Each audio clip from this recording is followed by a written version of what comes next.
Good evening, my beloved LinkedIn family. Welcome.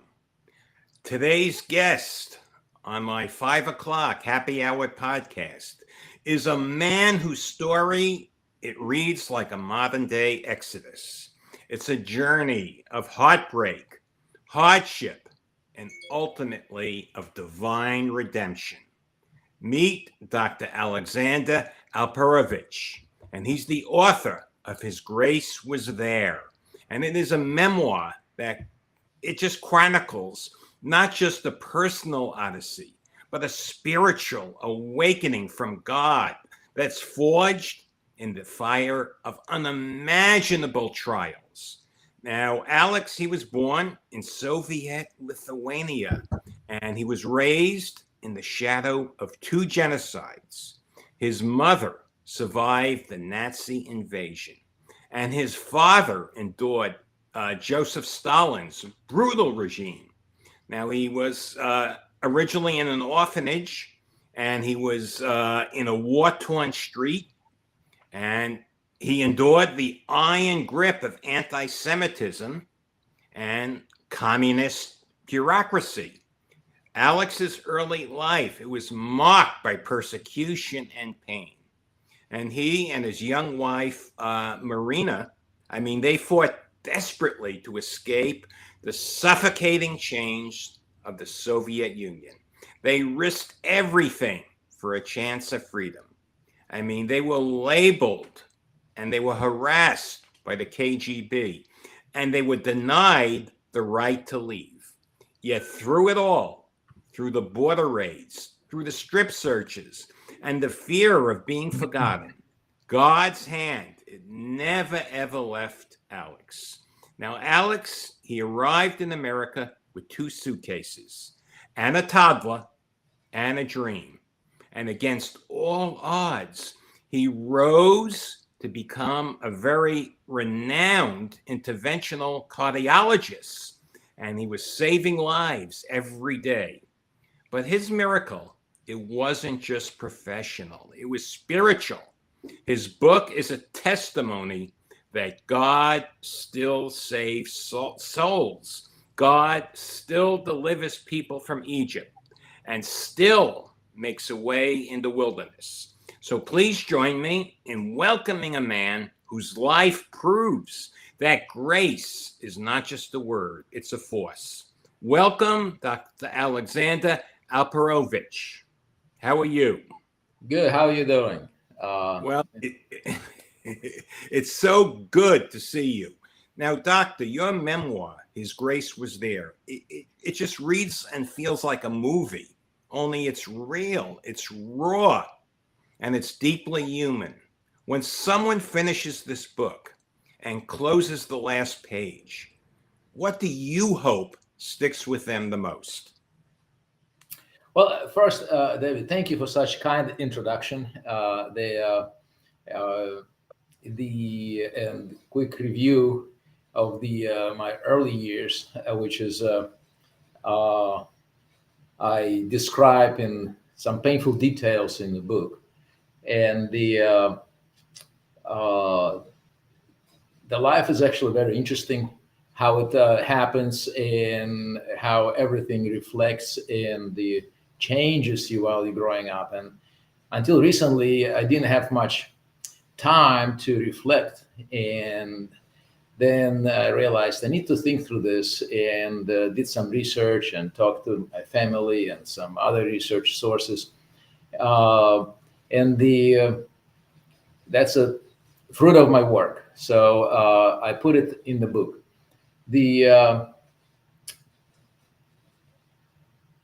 In general, what I expect people after they read the book, what do you take home? There's a few messages. The main message which I would like to do, and that's what is in the name, the spiritual growth, the awareness of the God, of the divine. It took me a while to realize that, I would say decades, to how my path was formed and how I was guided, despite of me being unaware. And this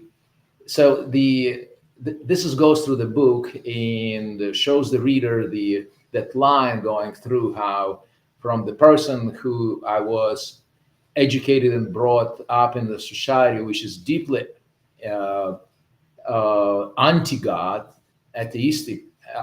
Atheism is taught and mandated through the education, Yeah. to the realization that, well, it's actually absolutely wrong, and realization that there is divine intervention, there is the path set up for higher being, and even you aware of it or you're not aware, still things will happen the way it be predetermined by God.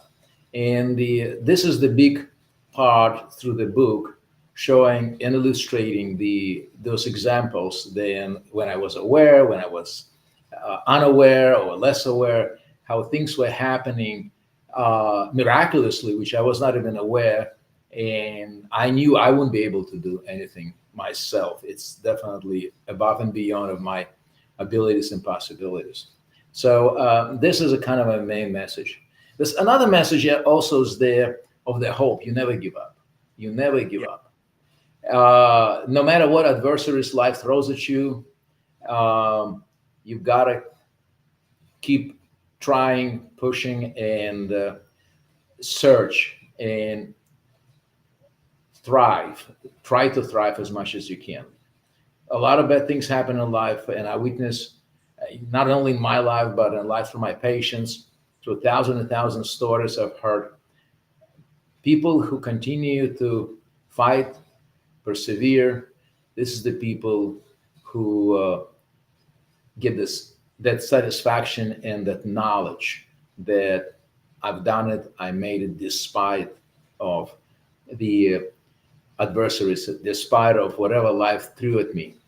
And particularly when that hope and the determination is supported by the firm belief that I'm not alone. There's No. somebody guides me, and the God makes me to go through these trials and makes me a better person, and I will persevere. And this determination is very important. Um, Okay. You were born Jewish in Soviet Lithuania, and that's a yes, place, where your identity was put at risk. I mean, how did that affect you? The early persecution and your family's trauma, shaping your sense of calling, shaping your journey with God. well, yes, I was born in Soviet Lithuania. Lithuania was at the time occupied by Soviet regime, and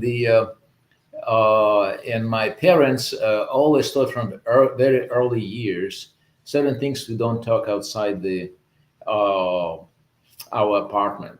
Certain things you're not supposed to discuss, and you have to sing the song which they expect you to do, because sequela are terrible. So the uh, the little facts, like we had a synagogue in town which was non-functioning, and I think I highlighted it in the book. And my dad also, around the Pesach Passover time, we would order the matzah because there's no other way. So you got to bring your own uh, flour and live in a synagogue, and then after 3 4 weeks, you go and pick up your matzah, a few boxes of matzah, and that's how we celebrated. So we had to go through the back entrance at certain times. Somebody would call and say, "You can come now." So we'd come in, drop off that flour, and my dad would say hi to this couple men who are there. He knew them, they knew him, and we go back. And then the same happens, so we have to pick it up. And I asked that, why can't we go through the front door? So, it's just closed. When I got older, he explained to me, you got to understand, there's somebody watching everybody walk through this door. You understand? So your name and my name was already out there in the registry. So that's how it's done. So they watching how many people got in, how many people got out. They know the names, they know everything. So there's a file in some cabinet about you and me is there. That's how it goes in there. And I didn't understand it at the time. Obviously, I was too young. But then I realized actually he knew what he was talking about. So you always have that behind the in the back of your mind, always running. Okay, so who I say, what I say, where it's going to end up, and how it's going to affect me. So you don't trust people because you never know who other people are. They could be most sincere people, could be your best friend, who is working for who and how, and how it's going to affect you in the multiple levels. Because everybody under surveillance, nobody is trusted out there, and in turn, you don't trust nobody. So that's how you're growing up, and people do disappear, and Yeah.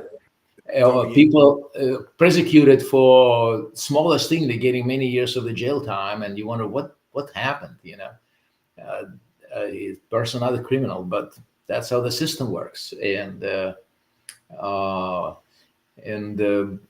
that's my young years were shaped in this environment, and my parents were the same way. They never trusted nobody. My dad would listen to the BBC at the time, so and the radio to see the news from outside, and it should be in a room which is pretty quiet, and she would sit in front of the radio. You would listen to what's going on to learn what's happening.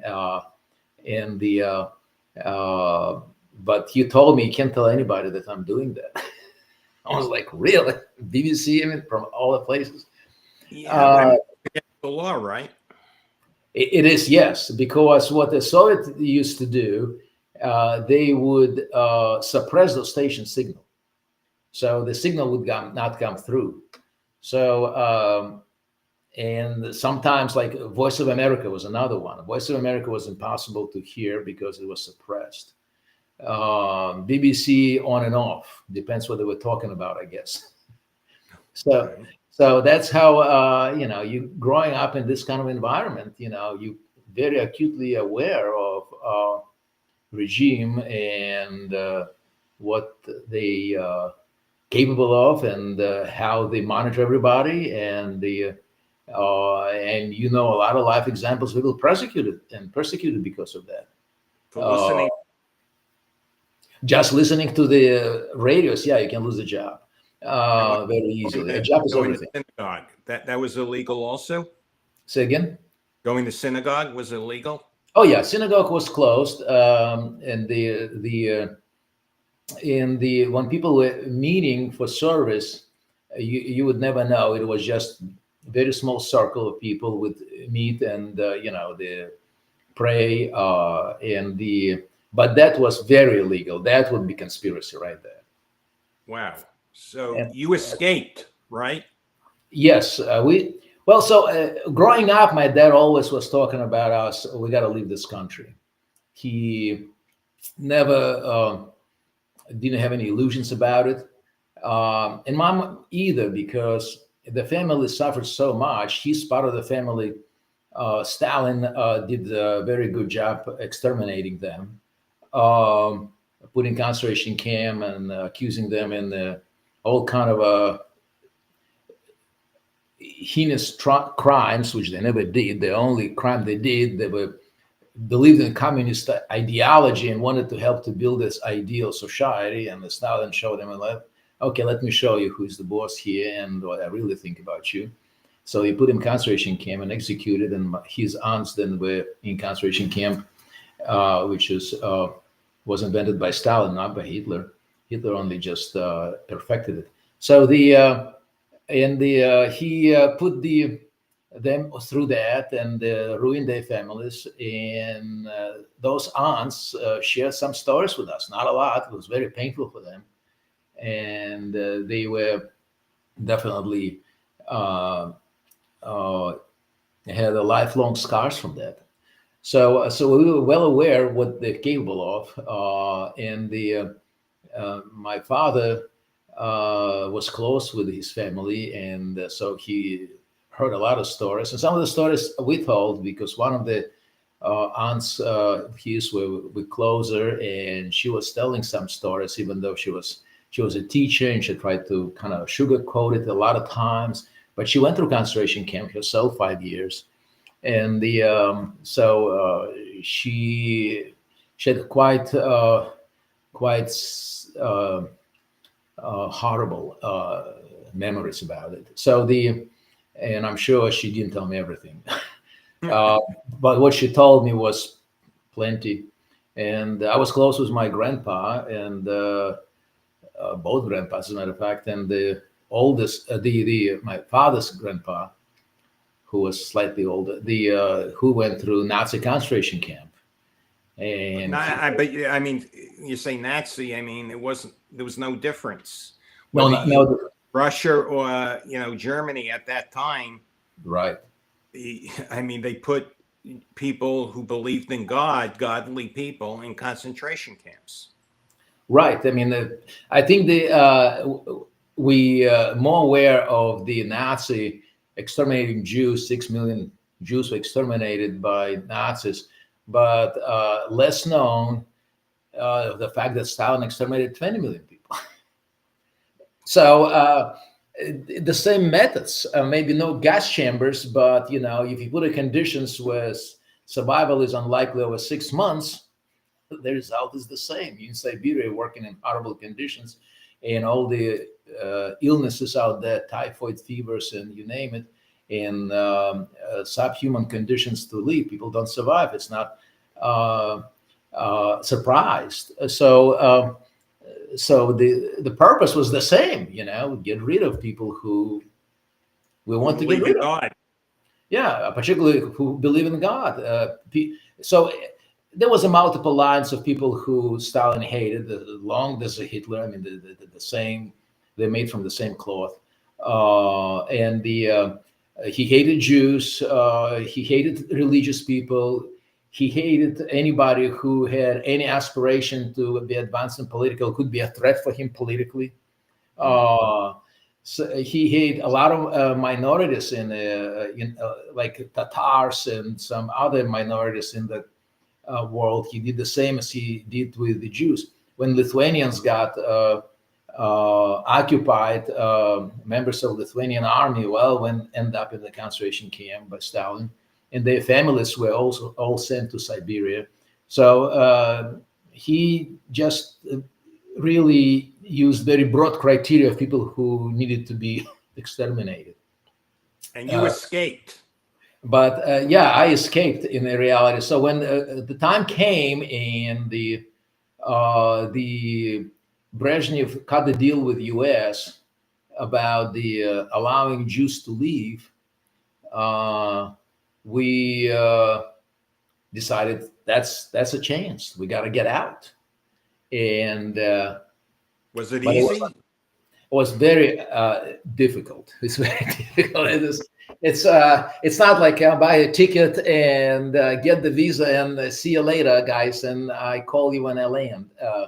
Doesn't work this way, unfortunately. So then it becomes a lot of issues. And my parents kind of tried to time it this or that in terms of the to leave. But one of the first hurdles was my mom's father, my grandfather. He was very unhappy about her wanted to leave the country, and we offered him to take along. He was a widower. He was alone. He didn't have anybody else, and he lived independently, but he didn't want to leave the Soviet Union. He said, he's where he is right now.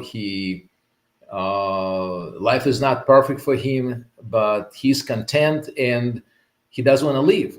So you got to get a permission from your parents to leave. Even my mom at the time was a woman about 40 years old. She got permission by the Soviets rules at the time. And he said, I'm going to sign the papers. I'm going to let you go. because if I'm gonna lose my job. That's what he was feared. He hated Soviets, but he was so uncertain to go to and shake up something, so he would be in a way, and that was a major problem. My mom couldn't convince him. He said, "I'm gonna let you go because what do you think? Is somebody expecting you out there?"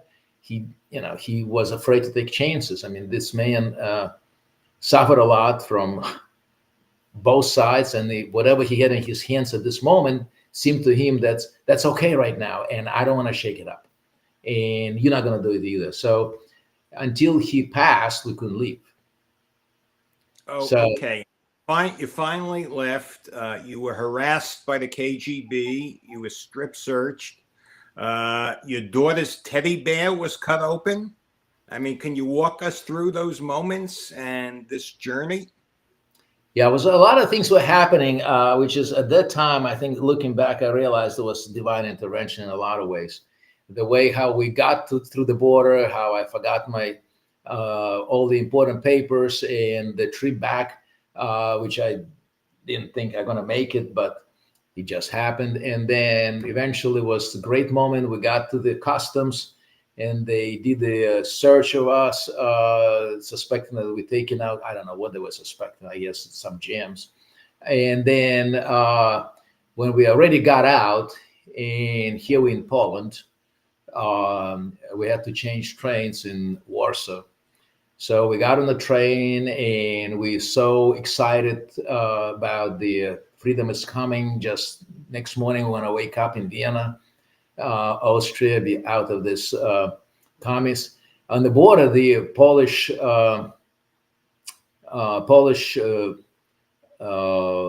guess border agents, they search our compartment, I guess, where we were, staying on the train, and they saw that little plush toy, the bear. My daughter, 5 years old, for her it was her world. It was everything for her. It's her friend, and they just took a knife and opened it up, searching for is anything hidden in it. I mean, she was like, how old was your daughter at the time? She was 5 years old. And they ripped open a teddy bear. I mean, that's kind of like for a 5-year-old, that could be kind of traumatic. And oh yeah, even today, I talk about this when I was writing the book to my daughter, and I asked her about it. She said, "Oh, I still remember that. How upset I was." I mean, she's what, 43 years old now, so she still remembers that as so vividly. Like, why did it do that to my bear? So. Yeah, that's there was definitely mistrust, and all along the way, until we really got away and across the border and came to Austria, then you see that different world. But over there, you are not equal. You are much lower grade, so to speak. And Alex, you were a physician in the Soviet Union. Yes, I was. Okay, and then you came to America, and you rebuilt your life from scratch. So, what was it like? I mean, like going from a respected doctor to a lab tech and starting over. I mean, that must have been humbling. Yeah, when we came in, it was very humbling because we came as refugees. And so U.S. government has certain system in place which they support you. So they put all the kind of social programs, including the medical and food and help with the housing. So you feel supported. But meantime, my language skills obviously were not what they needed to be. In order to find, as a physician, there's a lot of requirements to practice in this country, so you can do nothing else. And since I went to medical school, I was 16 years old, so I didn't know any other profession. So so here you are, you come with language without occupation, and you have to start. And I think I was very lucky, I would say. I met the right people on the way. So at that time, there was organizations called NYANA, which is New York Association for New Americans, and they were handling this type of situations. Refugees like me, mostly were they coming from Soviet Union, but there's some of them from also Southeast Asia. But majority it was initially created to help the Jews escaping the Soviet Union. And so the woman there immediately, the social worker, she looked at me. I don't know what she saw in me, but she said, "You're going to be a doctor again. I promise you that." And I'm like, "How do you know that?" She said, "I know. I don't know. I just believe her." I said, "Okay."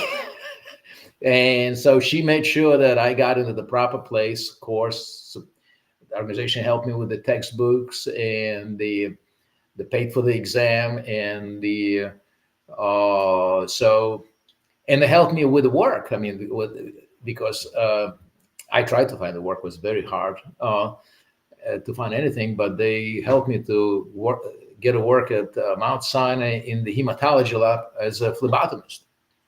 So go to the floor and draw blood from people, basically.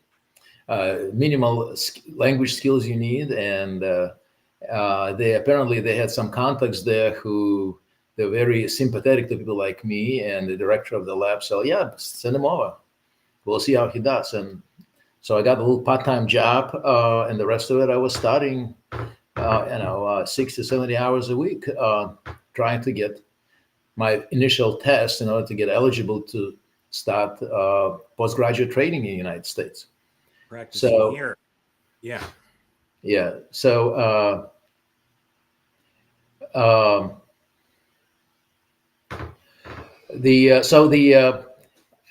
and that was the interesting thing, the how things that fall into the places. Um, I remember the one day I was walking in New York. I think I wrote about this in the book, and it was my wife, and she needed to see a gynecologist. And because a lot of medical care, whatever I could help, I would. And we had some medical coverage, but they sent us to a specialist. Okay, that's fine. So we went there and we walked out of this, and uh, uh, and I remember telling her that listen, I mean, this is unbelievable institution. I mean, it's look how big is the thing, well, there's a great name and how many trainees out there. I wish one day I could be there. And she looked at me, "You'll be there." I'm like, "What do you know? I don't." That And was your first wife? Because my first one. Okay, because you got divorced. I got divorced. Yeah. So and she was confident. So, well, things will happen. Got to be patient. And sure enough, that's what I did my residency. Well, yeah, the reason I mention that is your book, it dives into a lot of emotional terrain. I mean, you talk about divorce, infertility, estrangement. I mean, why was it so important to include those very personal struggles? Well, the I didn't want to hide uh, a lot of those events which were adversaries in my life. I would say the life was nothing like it's in the Hallmark's movies. It's everything is beautiful and the life just goes on and happy ending. It's nothing like that at all. It is. All of these trials and mistakes I made, and despite of that, I was still moving along and forward and bettering myself. So even when I didn't realize that when I was in the midst of it, the things are looking so bad, and it's emotional turmoil, or like all this uncertainty, leaving the country or going through this whole ordeal, getting out of the country, and then getting back into the medicine and be able to go through the training stuff. And there was also uh, a lot of ups and down, and prejudice going on, and the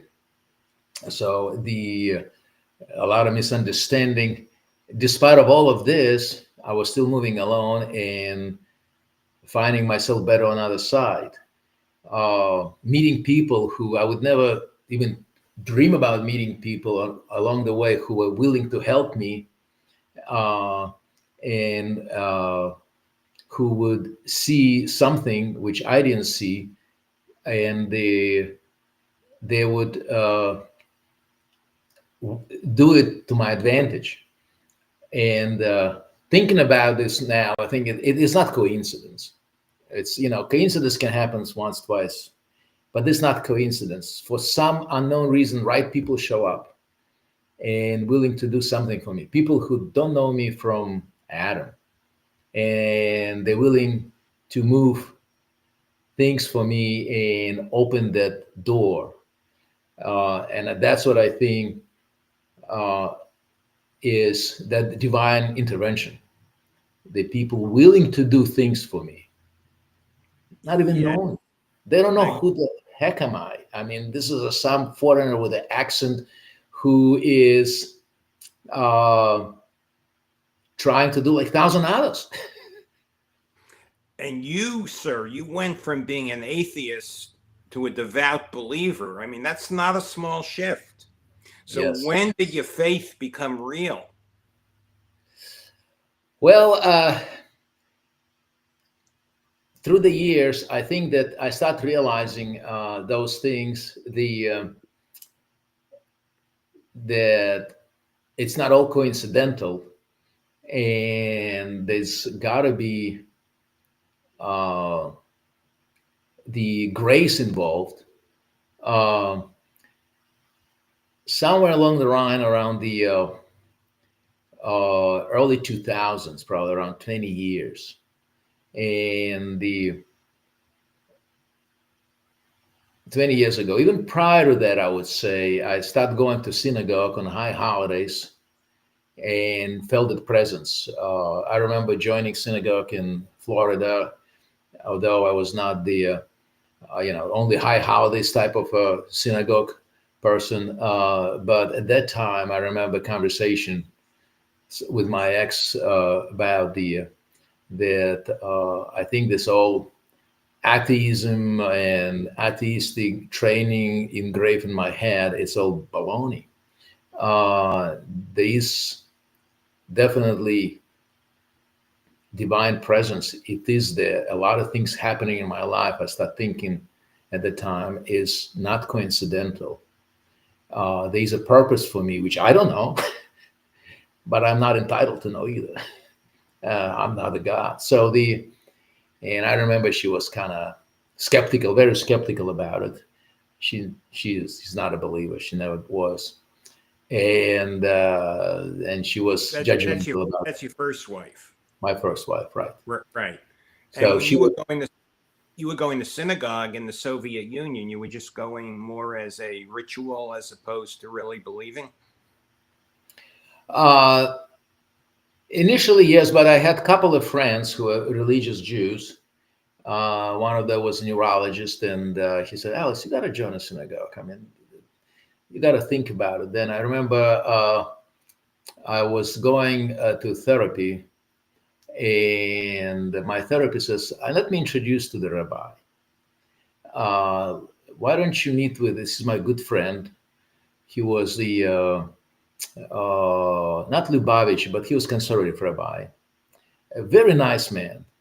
And I was meeting with him for a few months, and we talked about a lot of subjects. And it started turning my head, making me think about religion and in a divinity. So that's the time, early 2000, when I start realizing more and more that the about the presence of the of God, a presence and understanding.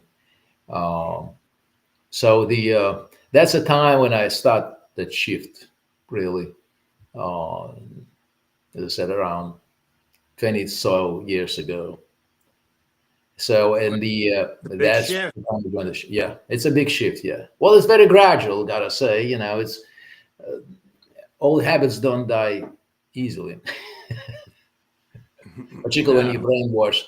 And more so, let's not forget my father, who I have a lot of respect, um, who was educated in yeshiva and had big influence of his grandpa, who was a deeply religious person. The war, loss of his mother and his brother in the gas chambers, his father going through concentration camp, and a lot of his family cousins were exterminated either by Stalin or Nazis, made him non-believer. And many times I had conversations with my father, and he always challenges me on that. Why we need to be punished? Why 6 million Jews have to be exterminated? So he has his uh, system of beliefs, I would say, and he's not a believer. Hmm. But So you're a believer, and you believe you're messianic. If am I correct? yes, I'm messianic, and this is a shift more start happening within the last probably I would say 5 6 years. Learning and reading more about that, and The New Testament. So you accept the New New Testament. Testament. Right, right. I accepted New Testament and the presence of Jesus as the Messiah, Joshua, and the so, and that's kind of a. I'm still forming. It's a process. It's a It, process. I'm learning. it's a process, Alex. I grew up Orthodox Jewish, and I accepted Jesus at 26 years of age. So it's a process. I'm going to switch gears for a second. Let's Sure. talk about justice. I mean, you were persecuted in the Soviet Union, and then you came to America. You rebuilt your life. You became a doctor, a cardiologist. You had a very prosperous practice. And what happened? Our government, the United States of America, they indicted you, they humiliated you, you were vindicated. But how did that experience reshape your understanding of justice and mercy? Yeah. Well, um, in the Soviet Union, yeah, I had a deal with the KGB, and the fortunately for me, uh, and the only reason is because I expressed the desire to leave the country. Fortunately for me, they didn't lock me up, but they did a lot of damage on the professional side, to me, to my wife, to my at the time in-laws, and the so that's kind of was my experience with injustice, which is from KGB is expected. Yeah. Uh, it's just one of those organizations. So the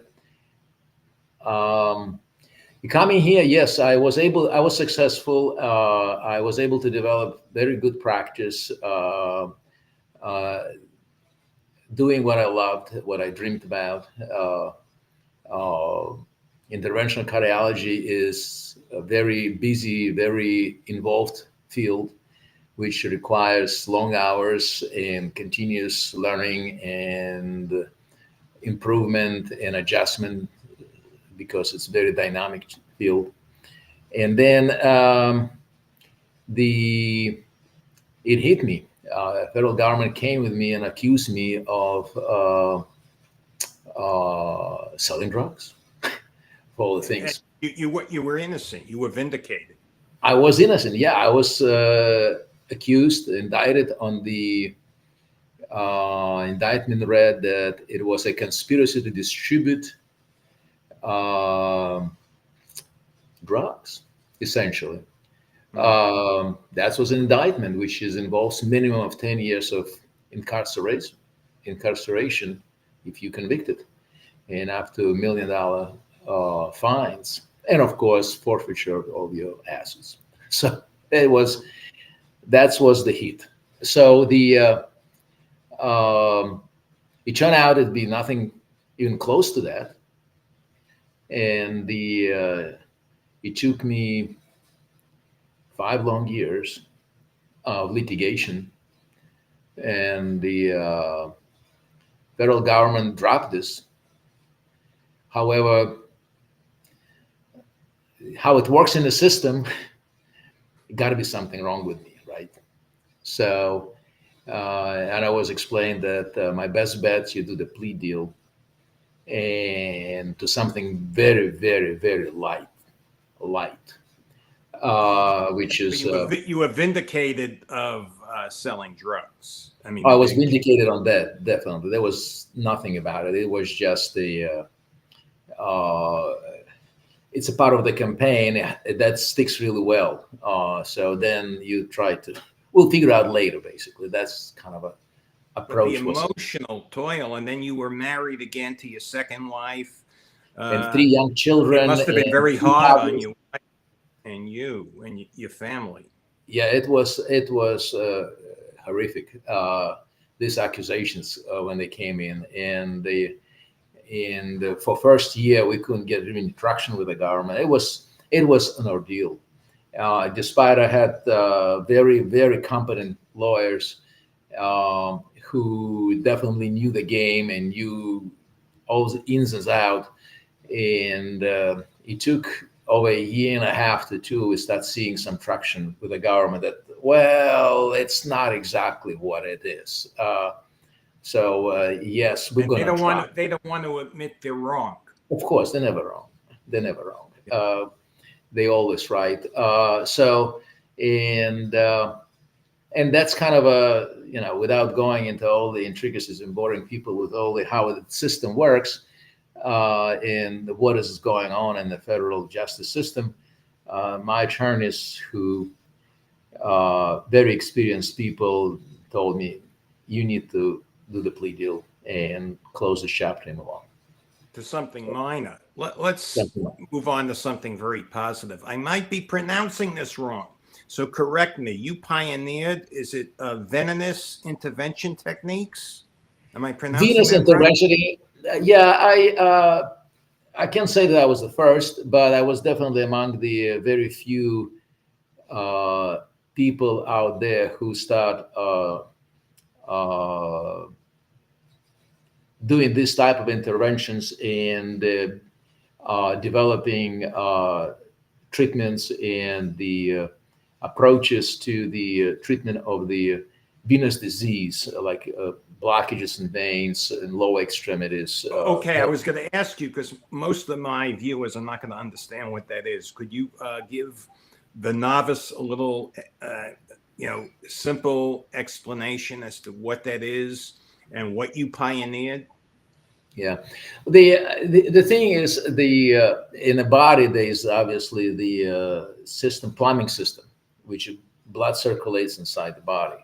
So the heart is a pump, and the lungs are your cleaning station, and the so blood is pumped to the body, muscles, brain, you name it, every organ, and then this blood drains back, goes back to the heart and goes to the lungs, and the oxygen exchange happens, and keeps going, circulating all the time. So the arteries taking blood from the heart to the organs, and the veins taking blood back to the heart. So the drainage system. So those veins and arteries have problems, diseases, so to speak. I'm sure people heard about clots. in the legs happen, and those clots can travel to the lungs and kill people, plugging up the arteries. So, or it could be disrupt the circulation in the legs, for example, or the arms, and cause swelling, pain, and sometimes loss of the extremity. It could be life-threatening too. So those conditions uh, can happen for multitude of reasons. Sometimes it could be due to the cancer somewhere else because people just clot much easier. Sometimes some medications can cause people more prone to clotting. Sometimes blockages develops, narrowings, which is impede the flow, and it causes clot. So it's multiple reasons. It could be spontaneous, could be genetics, could be so many other things. So when it happens, people experience symptoms. It's a whole range from acute presentation when the people have all of a sudden leg got swollen, painful, and people miserable, to very gradual worsening. Legs get bigger slowly. By the end of the day, start hurting, and then skin changes developing. There could be ulcer developing, basically, which hurts and not healing. So it could be different presentations. So, and these are treatments for that. So in the past, it would be use compression stockings, take a blood thinners, and elevate your leg, for example, and give some time. And that's how it was. But then, as time going on, it started coming out technology which is capable to break down the clot, opening the narrowing, and restore the blood flow.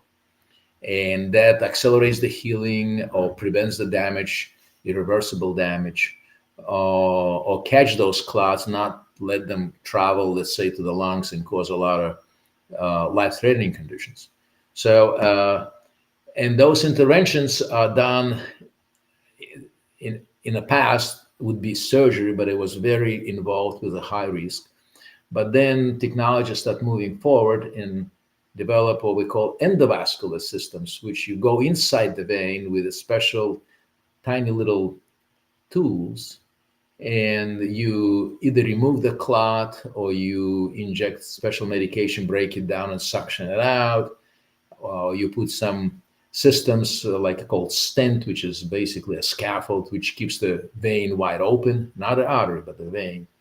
And that allows for the body to do the drainage, and then healing of the body accelerates so much faster.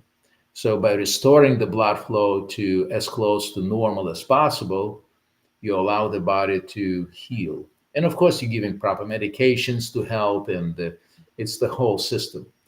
So, and this technology started developing in the early 2000s, and and there's a different system. There's a superficial and more deep, close to the bones, and all the treatment modalities are developing. And I start bringing it up to the patients. When I was in Florida, was doing those complex cases. A lot of specialists were referring because nowhere else to go, and they heard about me and said, "Hey, could you look at this person?" And I had interest in that myself, being a venous patient, and so I knew that it used to be venous diseases used to be called orphans of medicine. Veins, who cares? This is nothing. Well, it is a lot. But the thinking started shifting, and so I was among very few people in the country who start getting those interventions, working on it, perfected those, and sharing experience with other people, and that's how I got into the venous medicine, so to speak. Well, again, let me switch gears for a second because we're coming up on an hour. And I really want to talk about God and how God influenced you. Your title, the book, His Grace Was There. It's 4 simple words, but it carries so much weight. I mean, what does that title mean to you after everything you've been through? Well, what it meant, it's my spiritual journey. from the kid who grew up in the communist country, brainwashed into the denying the God, uh, the persecuted if you do Yes. believe in God, to through the years and decades of my life, going through ups and downs, realizing that, oh no, there is a divine present. The grace is here all along. You do know or you do not know, you don't realize, and you just think that you just drew like a straw. Now it is a divine, and it will shape and affect your life in the ways which you don't even can imagine. So, I, kind of a in a very short way to summarize that spiritual journey and learning and understanding that, and it's not only that the Father is there, your spiritual Father. You always can talk to him. You're not alone. You're not alone in this world. You're not fighting that fight alone. There is the Father who is always looking for your best interests, even if you don't realize that. well, I realize that. Let me ask you this. Someone listening right now, suppose they're hurting bad. Maybe they're in a courtroom. Maybe they just got some bad news. Maybe they feel forgotten. What would you say to them? Not as a doctor, but as a survivor. The power of prayer, you got to talk to God. You got to let him do his things and leave it in his hand.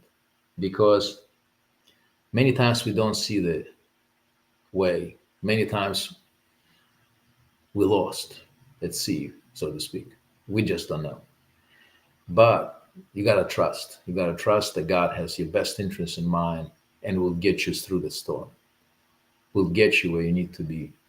And don't lose that hope.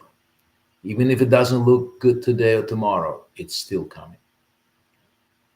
Alex, did you ever feel abandoned by God all you went through? If I feel abandoned by God, Did you ever feel like God abandoned you? Everything you went through? um, when you're frustrated, there's a moments in life when you want to say that, why did you let it happen? Why couldn't you soften the blow, so to speak? And if you care about me. Um, but when frustration goes over, you realize, well, it's just a necessary step for you to grow as a person. This this is makes you stronger. This is prepares you to the next step. And the but yes, sometimes you do have those moments when you think, why me? Why couldn't it be any better? Um, so uh, I would be I would be not honest if I said, "Oh no, I always perfect." No, no, no, no. It's not true. Yes, there's a moment of weakness. It does happen. Uh, And, and what stopped you from being bitter? Everything you went through. I mean, almost like a concentration camp, and coming to America and being persecuted again. I mean, what what keeps you happy? you know, I found this interesting phenomenon with myself when in a usually in the darkness of the night, I call it the witching hour, 3, 4 o'clock in the morning when I cannot sleep. I know you are early riser, but 3, 4 o'clock in the morning Yeah. for me is still deep at night most of the time if I'm not on call. Uh, and the and everything looks very dark, and everything looks terrible, and I don't see the exit, and I'm just lost. And then I start praying, and and asking God, just do what you do, keep me in your focus, and I believe in you, and let me rest. And somehow it puts me right back to sleep. Well, could you describe something that brings you joy? Oh, well, I love to see my kids succeed. I'm so happy to see their successes. Uh, I know it's not granted. Uh, Parents many times have disappointments, and sometimes we have too. But when I see they achieve some goals which they set up, or they learn something new, I'm happy for them. That I love to see that part. Um, the I love to travel. Like it was my and Sherry's place. Go to the mountains and ski. For some other reason, when we're there in the mountains, I get this peace. It just feels great. I'm on a slope. I may be tired, but it's so peaceful. It's so joyful. It's just one of those go-to places to rebalance for me and feel happy. Now, currently, you're a practicing cardiologist. I have to ask, what happens when your medical practice and your faith in God, your faith in Jesus, when they collide, when they contradict? Well, the it's usually not a collision. It just you got to see that it's just one of the ways. Um, and people, and many times, people ask me all the time, "Doctor, do you believe in God?" And I say, "Yeah, I do." So I say, "So what do you think would God want you to do for me?" And it's a hard call. I have to align that with the what are the patient belief, expectations, and desires, and offer them that advice. So, and I said, listen, God may not want you to suffer. You may let it go and just that's what it is because you suffered so long. And unfortunately, this illness is uh, eventually you're going to succumb to it. And whatever left for you, you got to just enjoy and spend as much quality as you can, quality time with your family, with your children, whatever else is important for you. There's no need to fight it again, and because you're just wasting your precious time left for you. And sometimes I'm the one who's saying, "Don't give up." I still see the way, but I'm not. I'm spent. I can't do this. Give me another chance, and the God willing will get you through this. And I've been right, and I've been wrong. It's Okay. what it is. But it felt very, very rewarding when you save somebody alive despite all the odds. So the it's not. Uh, I gotta admit again to say, listen, it's not. I enjoy it. I love it. So and there's the great wins and the great losses. It's just what it is. But many times I think, and I don't know why. Sometimes I have this uh, certainty, like I know we can get over this. I know we can do it. Let's do it. And I have to. And sometimes people don't agree with me, and that's okay. That's fine. Sometimes people do agree. So, and this is how it goes. Okay. Well, this is a personal story you told me that IVF almost cost your current wife, her life. I mean, Yes. could you tell me about that? And what did it teach you about love and God? Yeah, we were trying to get a baby for 2 years, and it was not happening. So we went through all the testing and everything else, and she's perfectly healthy, and I was fine. But then another doc says, "No, you're not fine. You're just old." And I was like, "Wow, that's really nice way to deal with this." Uh, so we need to use IVF. Okay, we go to IVF, and he's a well-respected specialist, and we go through the steps, what needs to be done. All of these medications, when they stimulate the ovaries to produce more eggs, and those medication has a little nasty side effect. They causing that called hyperstimulation syndrome.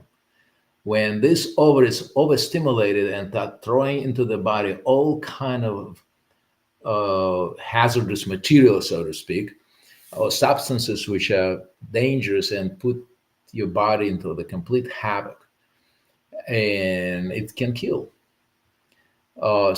And that's what happened with Sherry. Mm. She developed that hyperstimulation syndrome. And I never deal with this because it's not my specialty. It's usually, a very narrow field, and the gynecologists who specializing in fertility specialists, that's who usually who deal with this. And they see those. We cardiologists don't see much of this at all. Um, and the So, but I noticed that, and I started noticing that she's not doing well at all. She's doing bad, and of course, it had to happen over the holiday weekend, and hard to Mm. get hold of a doctor, you name it. But we got hold of a doctor, and we start talking to him, and he is like, it's not a big deal. Just let her rest, and she'll be fine. Da, da, da. And I had that feeling it's not fine. It's not good.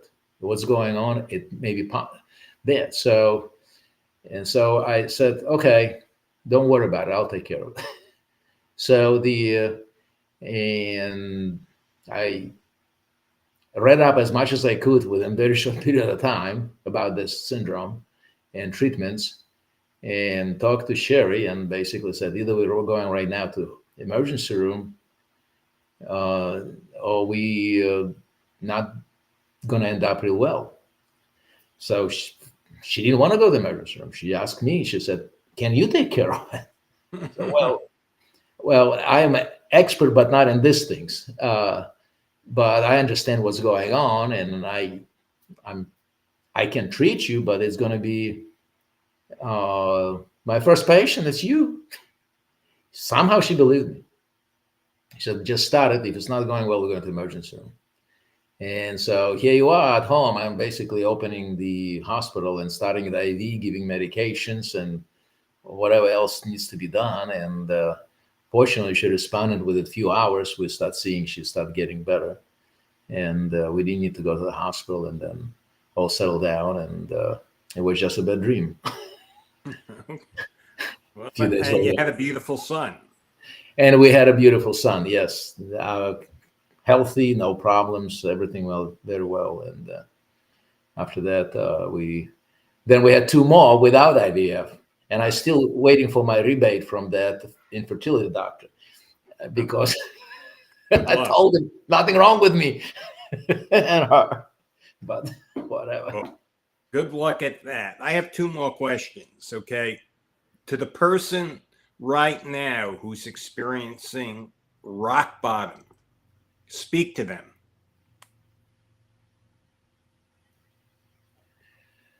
Well, rock bottom is a relative term. Um, and everything may look very, very grim at this point, and being in this position is hard. And you don't see the light, you don't see the improvement.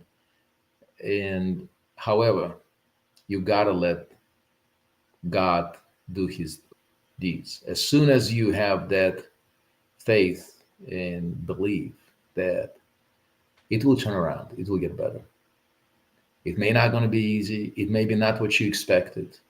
You may not see it at all right now, but you have to believe that it will get better. That belief will carry you through, and things gonna turn around and improve. And maybe not what you expected. Maybe not at all what you thought is going to happen. However, the result going to be the same. You'll be in a much better place. Yeah. One of my very dear friends, a sister in Christ, I interviewed her on my podcast, Oz and June. I mean, a very devout Christian. She said, "This too shall pass."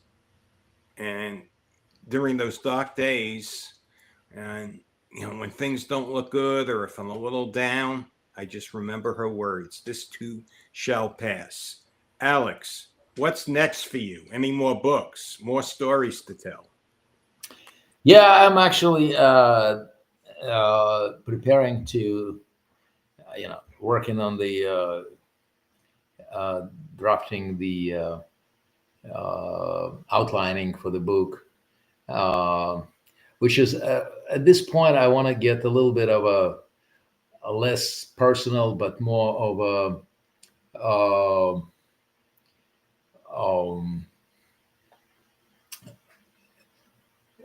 a story of one man who had to go ups and downs from being ordinary person, being successful, then losing everything, rebuilding back, and all the what life threw at him and how he handled it. And at this time, it's kind of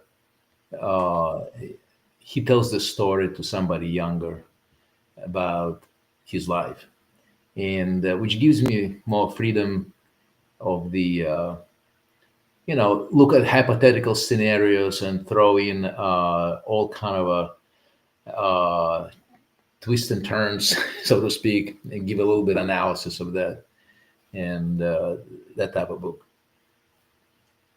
Kind of so reflect a little bit, reflection from my personal experience, from what I learned about other people, because I had so many stories out there, which is from patients, and because I love to talk to my patients, I love to talk to people, and they're sharing with you unbelievable stories. It's amazing how you do, and I can't just put it in my autobiography and stuff, because I got to respect the patient's privacy and stuff like that. But in fictitious character, you can go over those things. You can explore a lot of those interesting stories and share with people. It's amazing, and it's never stops to surprise me. You think you heard it all? No. You did not. You're practicing right now in Tennessee. Do you want to tell everyone where you're practicing? Yeah, I'm practicing right now. I'm in a small practice, which is more called concierge type of practice, which I'm focusing on the preventive cardiology. I am doing a lot of this things which is important people not to get into the position of the 911 and end up being in the acute setting with acute illness. So catch it earlier, treat it earlier. So that's my practice, and it's a small practice. It's definitely not as busy right now, and I enjoy it. I have plenty of time to talk to the patients. I don't have to rush to the hospital. I don't have many emergencies going on, and so that's preventive cardiology / internal medicine, you can call it, that type of a focus of practice. Yes, I'm practicing right now, and I recently opened it up, and that's what I'm doing. It's called MyMD, and the website is mymdtn.com. And would you hold your book up to the camera? I want everyone to see your book. Here you go. Okay. This is my That's book. wonderful. Alex, thank you. Thank you so much for joining me. Yeah. And thank you for giving me the opportunity to present my story. Excuse me, your story. We're live. I'll edit that out on the It's okay. when we do the editing and I restream it. Hey, folks, I'm sorry. Thank you for the opportunity, and I appreciate it. Is there anything you want to say before we go? Well, I appreciate you, David, letting me to talk about this book and share with you the thoughts and the where I'm coming from. That was very interesting, and you're a wonderful interviewer, leading me through this things. I'm not experienced in this type of I had a lot of public speaking experience, but not in this kind of format. So I appreciate your help and appreciate you doing it. And I know that about your story and how much you learned, and Yes. it's also teaching for me too. Perseverance, hope, and a faith. This is the very important Yeah. in life. So thank you for letting me be on your show. You're welcome. And everyone, most of my followers have seen my video, The Price of Success. Sherry Ann, that is your wife, who interviewed me in that video. Right. And that video is going viral on LinkedIn. I mean, Awesome. everyone loves your wife. It's not me. Oh, So thank you. you're a Good. very lucky guy. I just want I'm not the everyone. only one, right? Hopefully, this will go viral too. Hey, Yeah. thank you so much, everyone. Thank you for joining me. God be with you all. Alex, thank you, and God be with you. Thank you. And thank you for your everything, your work. It's wonderful and Thank you. important. Thank you. Bye, everyone. Okay. Bye bye.